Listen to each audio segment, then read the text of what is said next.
And upon learning South Korea will not be exempt from Washington's latest import tariffs, the nation's trade ministry quickly held a meeting to gauge the potential impact and formulate appropriate responses.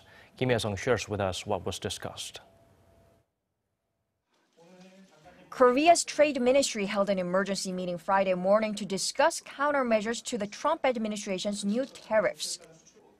At the meeting with government officials and local steelmakers, the Minister of Trade, Industry and Energy, Paik Un-gyu, expressed his regret over Washington's decision.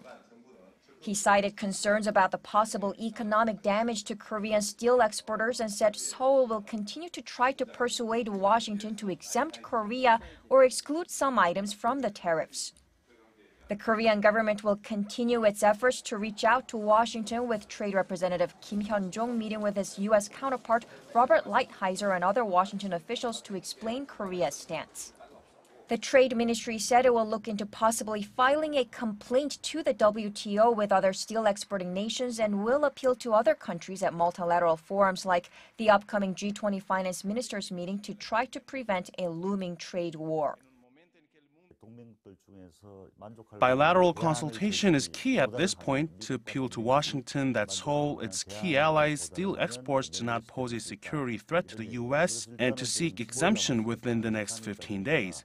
And also to use the Korea-U.S. Free Trade Agreement renegotiations and possible future economic partnership, like on shale gas projects, as leverage in negotiations. According to the Hyundai Research Institute, if Trump's 25% steel tariff measures go into effect, South Korean steel companies could see a drop of over 20% of their exports to the U.S., or around $900 million each year. To minimize the impact of the tariffs, Korean local steelmakers said they will contact U.S. steel companies to seek item exemptions and work with the Korean government to increase the steel industry's competitiveness. Kim Hyesung, Arirang News.